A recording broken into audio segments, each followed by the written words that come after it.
Hello friends, welcome to my channel Joy Technicals and News.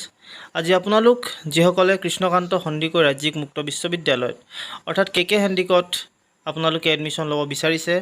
সেই admission লোৱা প্ৰাৰ্থীসকলৰ কাৰণে এটা ভাল খবৰ যেহেতু আপোনালোকৰ যি এডমিশ্যন প্ৰক্ৰিয়া আৰম্ভ হৈছে ইতিমধ্যে আৰু আপোনালোকৰ সেই এডমিশ্যন প্ৰক্ৰিয়াত কিহৰ এডমিশ্যন আহিছে আপোনালোকক সকলো সবিশেষ এই ভিডিঅ'টিত জানিবলৈ পাব সো সকলোকে প্ৰথমতে আপোনালোকে যদিহে মোৰ চেনেলটোত নতুনকৈ আহিছে তেনলে প্লিজ সাবস্ক্ৰাইব কৰক চেনেলটো শেয়াৰ কৰক ভিডিঅ'টো আৰু এটা লাইক কৰিবলৈ নাপাহৰিব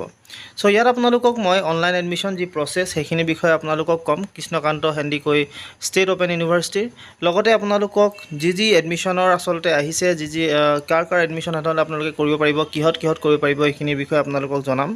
সো আপোনালোকৰ জ্ঞাতাৰ্থে এটা কথা জনাই থওঁ আপোনালোকৰ যি এডমিশ্যন BA BCom আপোনালোকৰ MA MCom এই আটাইবিলাকৰ যি এডমিশ্যন আছে গোটেইখিনিৰ এডমিশ্যন প্ৰক্ৰিয়া ইতিমধ্যে আৰম্ভ হৈছে আৰু আপোনালোকে এডমিশ্যন ল'ব পাৰে আৰু ইয়াত এডমিশ্যন ল'বৰ কাৰণে সৰ্বপ্ৰথম আপোনালোকে আহিব লাগিব কেকে handiqueৰ যি অফিচিয়েল ৱেবছাইট আছে কৃষ্ণকান্ত সন্দিকৈ ষ্টেট ওপেন ইউনিভাৰ্চিটিৰ অফিচিয়েল ৱেবছাইট আছে তাত আপোনালোকে আহি তাত থকা অনলাইন এডমিশ্যন যি 2022 আছে তাত ক্লিক কৰিব আৰু ক্লিক কৰাৰ পিছত আপোনালোকে গম পাব গোটেইখিনি ইনফৰমেশ্যন So here আপোনালোকে দেখা পাইছে new admission 2022 session application for MBA 2022-23 session second phase new admission lateral entry হৈ আছে আৰু আপোনালোকৰ ইমিডিয়েট যি সেমিষ্টাৰ এডমিশ্যন আছে সেইখিনিও হৈ আছে আপোনালোকে অনলাইন ভাবে ইয়াত এডমিশ্যন ল'ব পাৰিব আৰু লগতে আপোনালোকক এটা কথা জনাই থওঁ যে আপোনালোকে যদিহে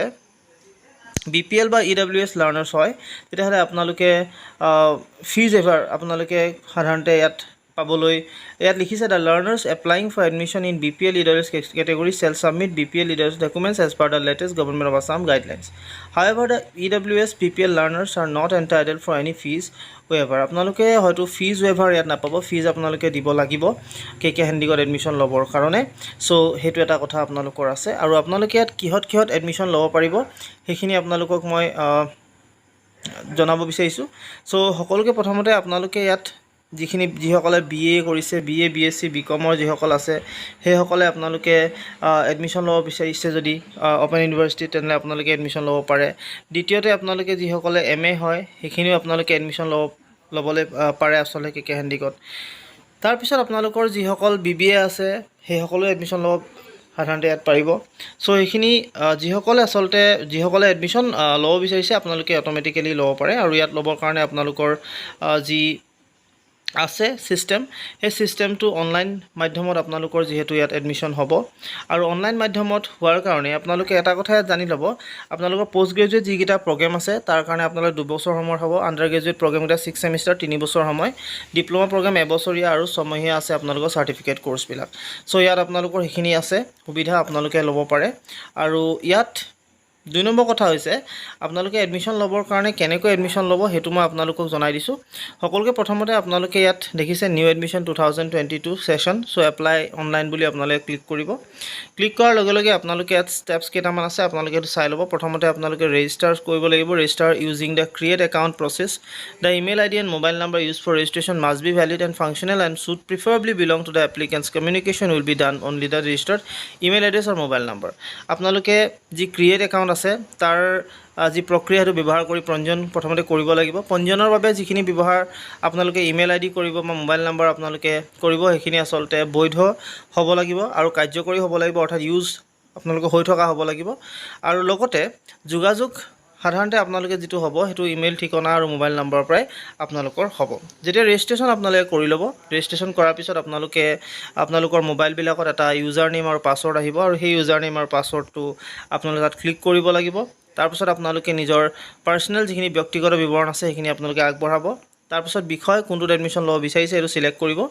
তাৰ পিছত আপোনালোকৰ যিকিটা ইম্পৰ্টেন্ট ডকুমেন্টছ আছে সেইখিনি আপোনালোকে আপলোড কৰিব আপলোড কৰাৰ পিছত আপোনালোকে ভালদৰে এবাৰ চাই ল'ব চোৱাৰ পিছত মাসুল যেটো পইচা আপোনালোকে ফিজ থাকিব এটো জমা দিব লাগিব আৰু যেতিয়া সকলোবিলাক সম্পূৰ্ণ প্ৰসেছ হৈ যাব তেতিয়া হলে আপোনালোকে যেতিয়া সাবমিট হৈ যাব আপোনালোকে পেমেন্ট সব তেতিয়া আপোনালোকে তাৰ পৰা এটা ৰিসিপ্ট লৈ ল'ব সো ৰিচিপ্টটো লোৱাৰ পিছত আপোনালোকে হেতু এডমিশনৰ কাৰণে যিখনত আপোনালোকে এডমিশন ল'ব বিচাৰিছে তাত আপোনালোকে ৰিচিপ্টটো ৰাখি ল'ব আৰু যেতিয়া আপোনালোকে তাত যাব তাত গৈ আপোনালোকে সেইখিনি দি দিব লগতে আপোনালোকক প্ৰয়োজন হ'ব কিছুমান বস্তু স্ক্যান কপি আপোনালোকক লাগিব যিখিনি ফাইল আছে আপোনালোকৰ লগতে পাছপোৰ্ট সাইজ ফটোগ্ৰাফ এটা লাগিব ফাইনেল মাৰ্কশ্বিট লাগিব সাৰ্টিফিকেট লাগিব তাৰ পিছত আপোনালোকৰ এনি ফটো আইডেন্টি কাৰ্ডত পেন কাৰ্ড বা তেনেকুৱা ধৰণৰ কাৰ্ড এটা লাগিব বেংক পাছবুকলৈ হ'ব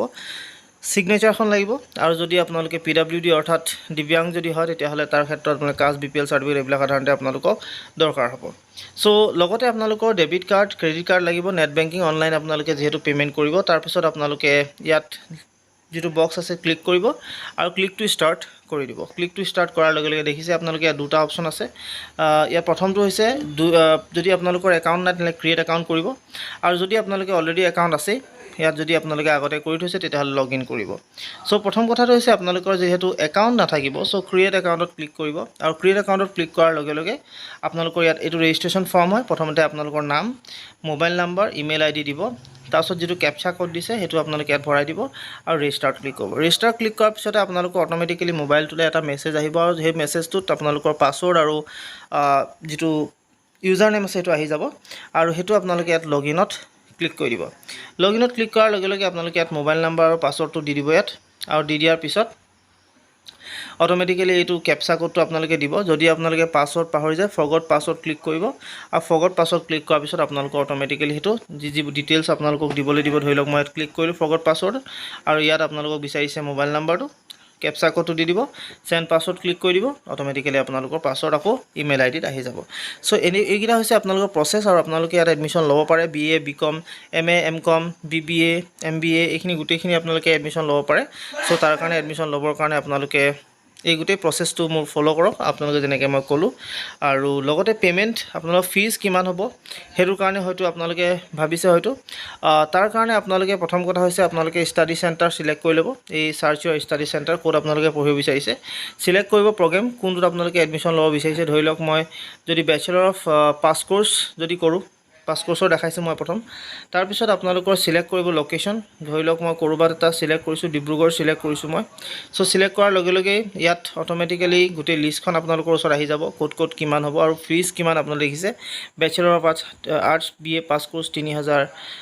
ব্যাচেলৰ অফ আৰ্টছ মেজৰ কোৰ্স 3000 সব এনেকৈ আপোনালোকৰ ফিজ কিমান কি আছে গুটেইখিনি আপোনালোকৰ ইয়াত ডিটেইলছ দিয়া আছে সো এইখনো আপোনালোকে চাই ল'ব তাৰ মতে আপোনালোকে পেমেন্ট কৰিব পাৰিব সো এইখিনি আছিল আপোনালোকৰ কাৰণে আজিৰ সম্পূৰ্ণ সবিশেষ কথা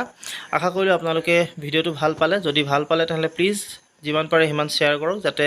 যিসকলে কেকে হেন্ডিকত এডমিশন ল'ব বিচাৰিছে ওপেন ইউনিভাৰ্সিটিত এডমিশন ল'ব বিচাৰিছে তেওঁলোকে এডমিশন লৈ নিজৰ যি ডিগ্ৰী হে সম্পূৰ্ণ কৰিব পাৰে সো আজিলৈ আপোনালোকক এইখিনি কথা জনাই এই ভিডিওটো মই সমাপ্ত কৰিব বিচাৰিছো